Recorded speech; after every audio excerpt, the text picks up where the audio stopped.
Class में torque पढ़ाया था और स्लोली हम लोग चल रहे हैं। इधर का सारा टॉर्क हो गया है कंप्लीट सबका।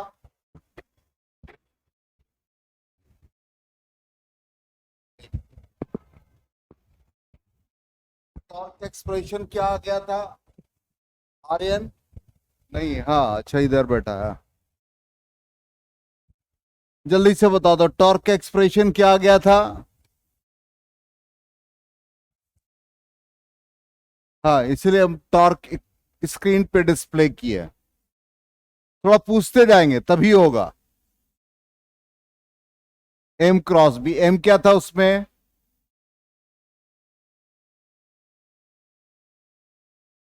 बता रखा एम डाइपोल मोमेंट है।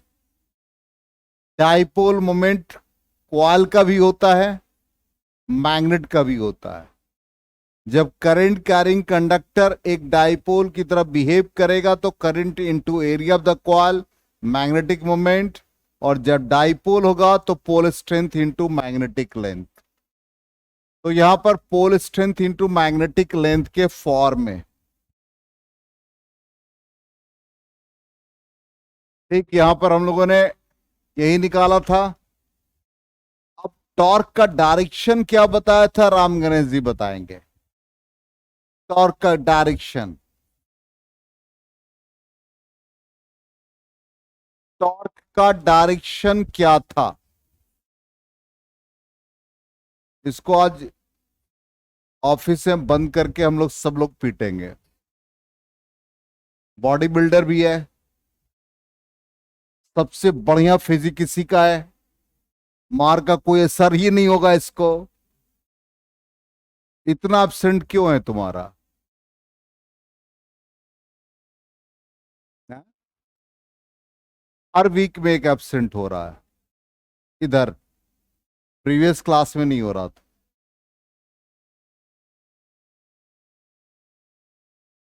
और ये भी सोए रह जाती है, लेकिन वो मैसेज कर देती कि सर तबीयत खराब है। जानती है कि सर तो भाई बेटी की तरह मानते हैं, तो बेटी के लिए हर पाप क्षम्य है। ठीक है, आप बेटा सब जितना है उस सबको पीटने के लिए तैयार रहते हैं। तो यहां पे टॉर्क का डायरेक्शन कैसे फाइंड किया था? हमने आपको बताया था प्रीवियस क्लास में, ये एक्स, ये नेगेटिव एक्स, ये पॉजिटिव वाई, नेगेटिव वाई, और ये हम लोग नेगेटिव जेड, और ये जेड लेते हैं। तो डाइपोल मोमेंट का direction along south to north, magnetic field का डायरेक्शन अलोंग हॉरिजेंटल। इसका मतलब ये इसका क्रॉस प्रोडक्ट है। तो मैग्नेटिक मोमेंट नेगेटिव जेड को रिप्रेजेंट कर रहा है तो minus K cap. Magnetic field X के अलोंग है तो आई कैप। के क्रॉस आई क्या बन गया? जे, तो माइनस जे, इसलिए टॉर्क का डायरेक्शन ये होगा। इतनी बार रिकॉल करोगे एकदम याद हो जाएगा। चलिए, तो टॉर्क भी हो गया था हम लोगों का। फिर हम लोगों ने क्या फाइंड किया, तो थोड़ा ब्रीफ करते हुए वर्क डन बताया था। अमाउंट ऑफ वर्क का फॉर्मूला क्या आ गया था? Amount of work M B cos theta one minus cos theta two. कैसे निकाला था? Amount of work is equal to torque into angular displacement. Torque का value M B sine theta d theta, और potential energy को हम लोग पहले तो अमाउंट ऑफ वर्क निकाला, तो पोटेंशियल एनर्जी का डेफिनेशन क्या कहता है? जल्दी बताओ, पोटेंशियल एनर्जी का मतलब क्या हुआ? Potential energy of an electric dipole, बोलो क्या होगा? Is the amount of work done in rotating the dipole. Dipole को हम रोटेट कर रहे हैं।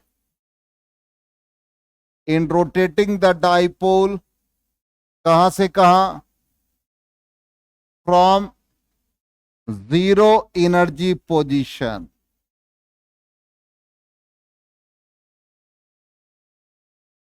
to some standard or desired position.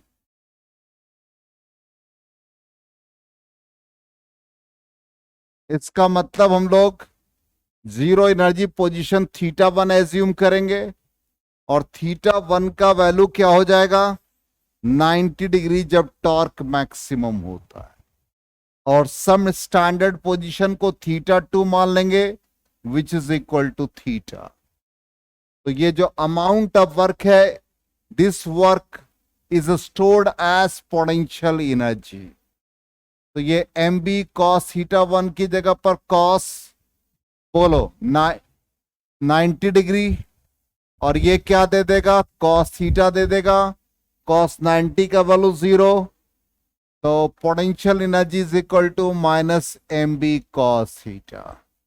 Magnetic dipole moment और फील्ड दोनों क्या है वेक्टर क्वांटिटी, कॉस है तो डॉट प्रोडक्ट को रिप्रेजेंट करेगा तो एम डॉट बी। फिर थीटा का वैल्यू हम लोग क्या लेंगे 0 डिग्री, इसका मतलब स्टेबल पोजीशन डाइपोल का हो जाएगा। Along the direction of field को हम लोग स्टेबल पोजीशन कहते हैं और अपोजिट टू द फील्ड कहते हैं अनस्टेबल। तो थीटा का वैल्यू 0 डिग्री डालेंगे तो स्टेबल पोजीशन आ गया तो माइनस एम बी आ जाएगा। थीटा का वैल्यू 180 डिग्री डालेंगे तो अनस्टेबल, इसका मतलब पॉजिटिव एम बी और दोनों का difference change in potential energy देगा जो भी फाइनल माइनस इनिशियल। चलिए गुड, तो ये सारा पार्ट कंप्लीट हो गया था। ए पोटेंशियल एनर्जी ठीक है। चल अब यहां पर टाइम पीरियड ऑफ ऑसिलेशन कैसे फाइंड किया था बोलो। एक्सप्रेशन हम लोगों का ये आ गया था जैसे एक मैग्नेट क्वेश्चन में दिया रहेगा कि एक मैग्नेटिक निडल और an electric dipole is suspended freely in uniform magnetic field, find the time period of oscillation of dipole और मैग्नेटिक निडल। स्ट्रेट क्वेश्चन रहता है। अब आपको ये सारा एनसीईआरटी में हमने पढ़ने का तरीका शुरू से बताया है। एनसीईआरटी में ये चीज है, रेफरेंस बुक में नहीं है, इसलिए इस चीज को ध्यान रखिएगा। ये क्वेश्चन आ चुका 2019 में। अब यहां पर टाइम पीरियड का फॉर्मूला हम लोग ये निकाले थे। क्या तरीका बताया था हमने, कहा था कि सबसे पहले जैसे मैग्नेट को हम फ्रीली सस्पेंड करते हैं तो it aligns itself in the direction of geographic north and south. इसका मतलब है कि वो जब अलाइन होगा तो उसमें एक ट्विस्ट होगा, तो ट्विस्ट जब होगा तो वो क्या कहलाता है डिफ्लेक्टिंग टॉर्क। और डिफ्लेक्टिंग टॉर्क का वैल्यू क्या आ गया, जो टॉर्क हम लोगों ने निकाला था वो क्या निकाला था torque M B sine theta. तो वो रीस्टोर भी करेगा, इसलिए साइन कन्वेंशन में हम लोग क्या करते हैं minus M B sine theta. तो ये minus M B sine theta. अब एसएचएम या हार्मोनिक मोशन की बात कर लें तो दो तरह का हार्मोनिक मोशन, एक को लीनियर एसएचएम दूसरे को एंगुलर कहते हैं। दोनों कंडीशन में एम्पलीट्यूड ऑफ ऑसिलेशन यदि स्मॉलर है तो वो एसएचएम कहलाता है, लार्जर है तो ऑसिलेटरी। जिसको आप ऐसे समझ सकते हो कि एक पेंडुलम स्विंग कर रहा है, ठीक जैसे हम लोग वॉल क्लॉक यूज करते हैं, स्विंग कर रहा है। एक एग्जाम्पल उसका टाइम पीरियड होगा और एक एग्जाम्पल मान लो हमने अर्थ के डायमीटर के अलोंग एक टनल बना दिया और उसमें एक बॉल को रिलीज कर दिया, वो ऑसिलेट करने लगेगा। ठीक, एक एग्जाम्पल दे रहे हैं, उसका एम्पलीट्यूड ऑफ ऑसिलेशन कितना होगा, वो ऊपर से जाएगा अर्थ के सेंटर पे, फिर सेंटर से राइट जाएगा, इसका मतलब amplitude of oscillation radius of earth के बराबर हो गया। रेडियस ऑफ अर्थ कितना 6400 किलोमीटर, 6400 किलोमीटर जाएगा फिर आएगा, तो कितना बड़ा एम्पलीट्यूड हो गया, बहुत। वो मोशन ऑसिलेटरी कहलाएगा। Not SHM. एसएचएम के लिए कंडीशन क्या है? एम्पलीट्यूड ऑफ ऑसिलेशन स्मॉलर होना चाहिए। समझ में आ गया? इसका मतलब एंगल काफी स्मॉलर। तो स्मॉलर का मतलब क्या होता है? साइन थीटा का स्मॉलर वैल्यू क्या आएगा? एंगल को कितने तरीके से लिखते हैं? 3 तरीके से। Degree, radian, gradient. नहीं पता? साइंटिफिक कैलकुलेटर में देखोगे लिखा रहेगा स्क्रीन पे, डिग्री, रेडियन, ग्रेड। कभी गौर से देखिएगा। तो यहां पर साइन थीटा जब रेडियन में होता तो थीटा के बराबर। इसी कारण से आप लोग लिमिट ऑफ कंटिन्यूटी पढ़ते हो, कभी सोचा भी करो किसका वैल्यू क्यों 1 होता है? Sine theta, theta tends to 0, radian में साइन थीटा का वैल्यू थीटा, तो थीटा बाई थीटा 1। और कॉस थीटा, चूंकि साइन थीटा को हम टेंस टू 0 करेंगे तो उसका न्यूमेरिकल वैल्यू 0 हो जाएगा। Theta tends to 0 approaches to 0। इसी कारण से limit theta tends to 0, tan theta by theta भी 1 होता है। लेकिन limit theta tends to 0, cos 0 not 0, इसलिए कॉस थीटा के लिए ये 1 हो जाता है। देखिए फिजिक्स मैथ्स में कितना डिफरेंस है। फिजिक्स वाले इसको अप्लाई करते हैं, इसलिए उनको पता है क्या होगा। कोई, हम तो पढ़ते नहीं मैथमेटिक्स, लेकिन यूज करते हैं और रीजन हम लोग जानते हैं। तो यहां पर क्या आएगा? साइन थीटा का वैल्यू थीटा, तो माइनस एम बी थीटा हो गया। टॉर्क का, टॉर्क की वजह से एंगुलर डिस्प्लेसमेंट, तो क्या बताया था? Torque is equal to I alpha. Alpha क्या है? Alpha angular acceleration. तो अल्फा इज इक्वल टू क्या बन गया? Minus M B by I. Angular acceleration को कैसे लिखते हैं? Second derivative of angular displacement, तो d square theta by D T square minus M B by I, it is compared. हाँ theta है, थीटा ऑलरेडी है, देखो वो आपको नजर नहीं आ रहा था, थीटा था वो, हाँ अब नजर आने लगा। हाँ अब यहां पर ये D square theta by D T square is equal to minus omega square theta. दोनों को कंपेयर करो, ये स्टैंडर्ड एसएचएम का इक्वेशन है। दोनों को कंपेयर करो, देखो हिलो नहीं। Under root M B by I, वो शाम वाला तो नहीं है, शाम वाला बिहार में बैंड है।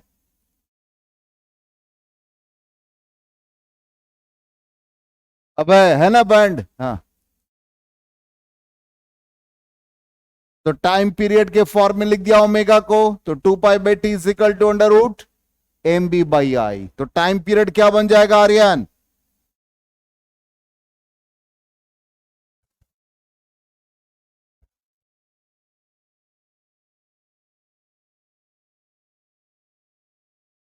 तुम ताड़ के पेड़ के नीचे तो नहीं बैठा रहता है,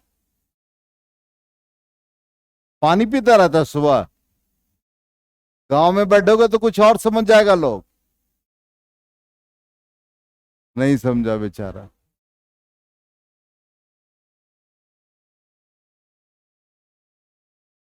हो गया? आ गया समझ में टाइम पीरियड? अब इसका हम लोग यूटिलाइजेशन करेंगे, जो हमने कहा था प्रीवियस क्लास में कि इसका हम लोग यूज करेंगे, और वो वाइब्रेशन मैग्नेटोमीटर में होगा। जस्ट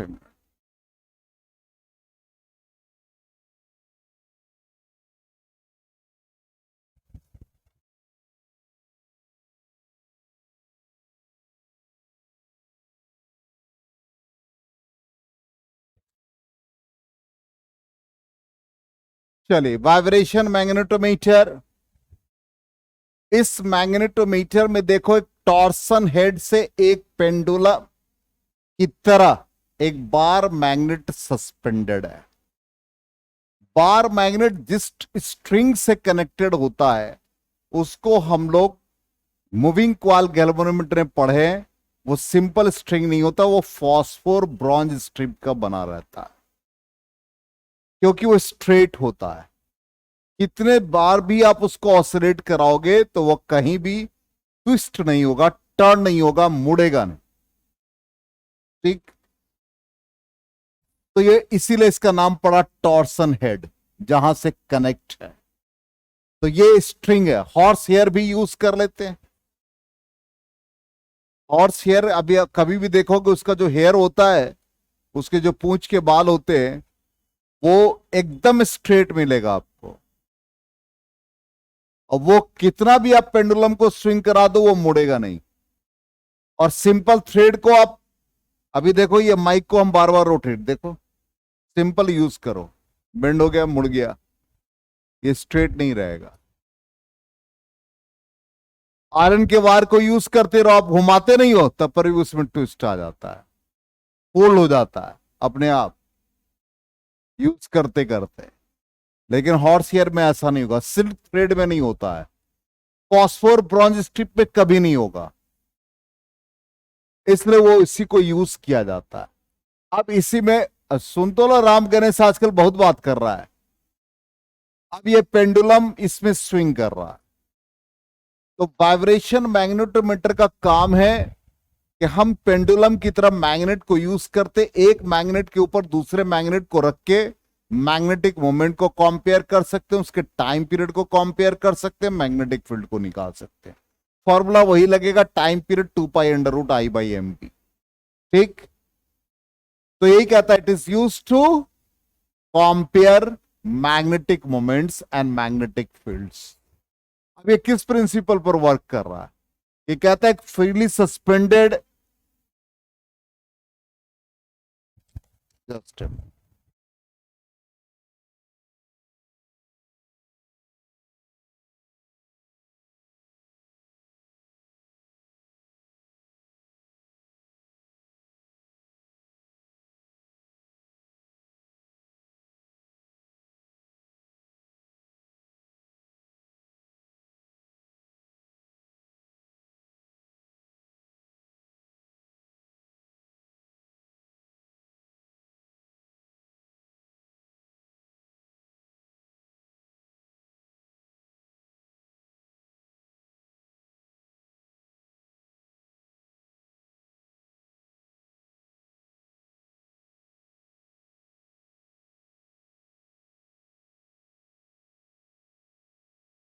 वो बोल रहे थे कि दोनों एक ही चीज है। तो कहता है एक सस्पेंड किया मैग्नेट को, यूनिफॉर्म मैग्नेटिक फील्ड, और ये वाइब्रेट करेगा अबाउट द मीन पोजीशन। तो टाइम पीरियड ऑफ ऑसिलेशन, यही हम लोगों ने पढ़ा। ठीक, अब इसका यूजेस, तो पहला है determination of magnetic moment of a magnet. ठीक, अब देखिए टाइम पीरियड, ये फॉर्मूला। तो सिंपल मैग्नेटिक मोमेंट करना है तो दोनों तरफ स्क्वायर कर देंगे, तो T²= 4π² I/mb। तो मैग्नेटिक मोमेंट का वैल्यू निकाल लेंगे। ठीक है, वो थोड़ा सा, मतलब आप इसको प्रिंटिंग मिस्टेक कह सकते। ये T²= 4π² I/mb। तो मैग्नेटिक मोमेंट =4π²I/T²b हो गया। ये आई छूट गया, वो समझ गए। तो यहां से हम लोग मैग्नेटिक मोमेंट को फाइंड कर सकते हैं, आई छूट गया था। अब कहता है मैग्नेटिक फील्ड को यदि कंपेयर करना है, तो मैग्नेटिक फील्ड को कंपेयर करने के लिए एक बार मैग्नेट का फील्ड B1 रखा, ठीक, और एक बार B2 रखा, तो उस कंडीशन में B1 के लिए कैसे आया, तो फॉर्मूला क्या है टाइम पीरियड का, T is equal to 2 pi I by M B. ध्यान दो, अब यहां पर सिर्फ वैरी कर रहा टाइम पीरियड और मैग्नेटिक फील्ड।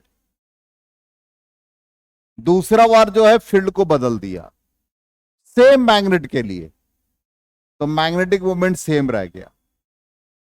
तो ये क्या बन जाएगा, T2 2 pi under root I by M B two. दोनों को डिवाइड कर दे, क्या मिलेगा result, T1 by T2 is equal to root B2 by B1, squaring both sides, तो B2 square by B1 square is equal to क्या बना, अच्छा ठीक ठीक ठीक ठीक, हम समझ गए समझ गए समझ गए। तो यहां पर B2 by B1 is equal to T1 square by T2 square हो गया, या B1 by B2 is equal to T2 square by T1 square. आ गया समझ में। नेक्स्ट कंडीशन आ जाए, comparison of magnetic moment of two magnets of same size and mass. ठीक, तो यहां पर मैग्नेटिक मोमेंट और टाइम पीरियड के बीच में रिलेशन, इसका मतलब फील्ड क्या है, इक्वल। फिर टाइम पीरियड का फॉर्मूला क्या था भाई, जल्दी से बताओ। हाँ, तो यहां पर T1 हो गया is equal to 2 pi under root M1 और क्या था M बाई, और sorry I by M B.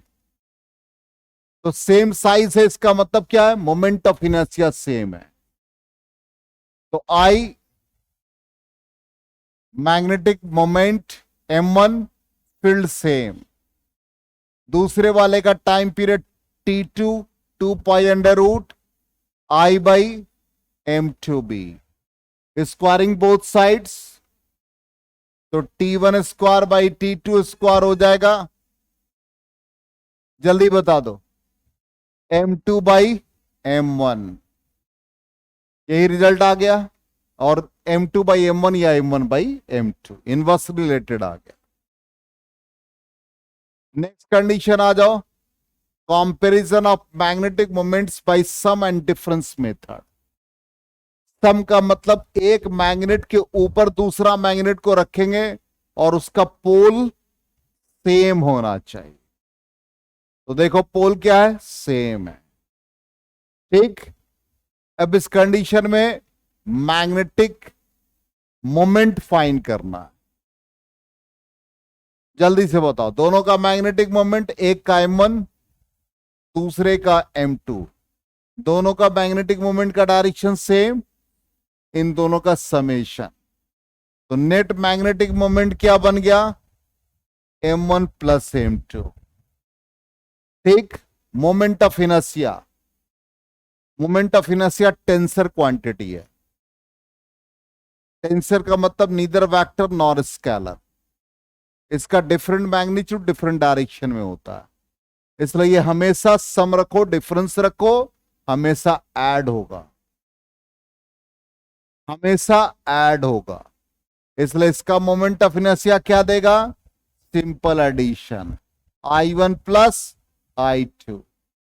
अब इसका टाइम पीरियड बता दो, T1 is equal to 2 pi under root M, तो M1 प्लस M2। एक मिनट एक मिनट एक मिनट, वो पहले हम लोग मोमेंट ऑफ इनर्शिया लिखना है। तो I1 plus I2 by magnetic moment M1 plus M2 into B। आ गया समझ में, क्लियर। ये टाइम पीरियड निकल गया जब सम है, जब दोनों पोल एक साथ, या तो साउथ साउथ होगा या नॉर्थ नॉर्थ। ठीक, दूसरा कंडीशन आ जाएंगे, पहले ये टाइम पीरियड हो गया सम का। अब दूसरा कंडीशन आ जाए डिफरेंस। तो डिफरेंस वाले में क्या होगा, दोनों का पोल अलग अलग होगा। ठीक, दोनों का पोल अलग अलग होगा तो मैग्नेटिक मोमेंट क्या होगा, यस, आजकल थोड़ा नींद में रहता है ये। हाँ, एक का मैग्नेटिक मोमेंट इधर और एक का मैग्नेटिक मोमेंट इधर।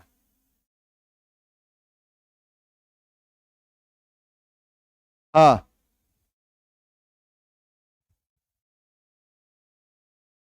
M1 minus M2, good. चलो, तो net magnetic moment M1 minus M2, moment of inertia क्या होगा भाई, इसको गदर टू फिल्म दिखा दो, और सनी देओल जो चापाकल उखाड़ करके फेंकता उस समय इसको वहां खड़ा कर देते हैं। और ट्रांसफार्मर वाला जो कहानी वो पर भी, उस पर भी खड़ा रहता हो। हाँ, I1 मारे गधा, हम क्या कहें, moment of inertia scalar, sorry ना वेक्टर ना स्केलर, टेंसर है, तो मोमेंट ऑफ इनर्शिया हमेशा ऐड होगा। ओ, अभी क्या कह रहा था तुम, प्लस कर दिया ना। चश्मा तो ऐसे पहना जैसे लगता है कि कल ही क्वालिफाई कर रहा है। हाँ, तो moment of inertia I1 plus I2 हो गया। तो टाइम पीरियड ऑफ ऑसिलेशन जल्दी बता दो, 2 pi under root I1 plus I2 M1 minus M2 into B. अब गौर से देखिए, यदि ये डिफरेंस का टाइम पीरियड T2 है और सम का टाइम पीरियड T1 है, ध्यान से देखोगे, M1 प्लस M2। अब इसको कंपेयर करने के लिए दे दे कि M1 M2 को कंपेयर करो, तो देखो क्या बन जाएगा, ध्यान से, T1 square by T2 square is equal to क्या बना, M1 plus M2 divide by M1 minus M2।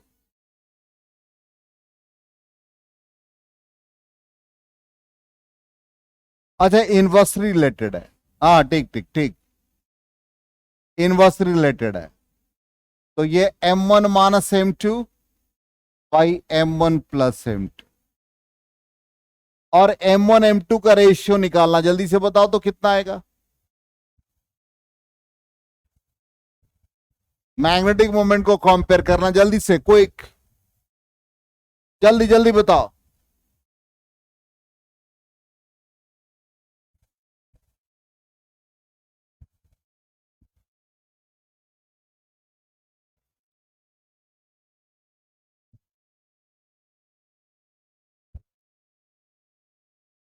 वही देखना चाहते हैं मैथमेटिक्स कितना स्ट्रांग है आप लोग का, तुम्हारा मैथ्स है ना। हाँ, जल्दी जल्दी बताओ। हाँ हाँ, मैथ्स वाले सब लोग बताएंगे, दिन रात R D Sharma, R H Agarwal और KC सिन्हा बनाते रहते हैं। हाँ,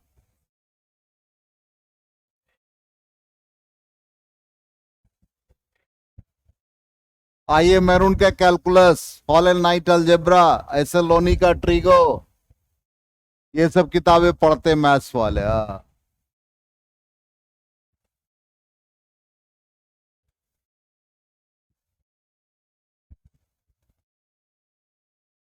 अरे कंपोनेंडो एंड डिविडेंडो यूज करो, एक बार +1 करो, एक बार -1, देखो रिजल्ट आ जाएगा।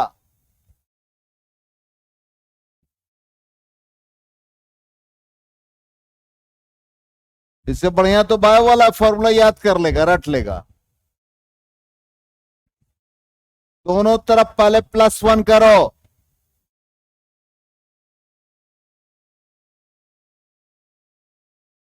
जल्दी करो, +1 करोगे तो ये रिजल्ट आएगा।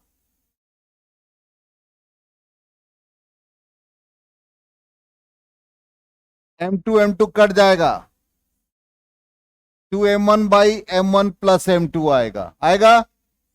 अब एक बार माइनस करो,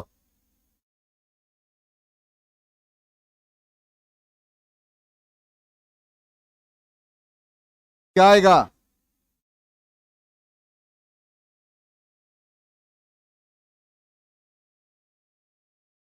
मैग्नीट्यूड के टर्म में लिखते हैं, हाँ, डिवाइड बाई m1 + m2। अब दोनों को डिवाइड कर दो, 0। ये कौन सा मैथमेटिक्स पढ़ा है?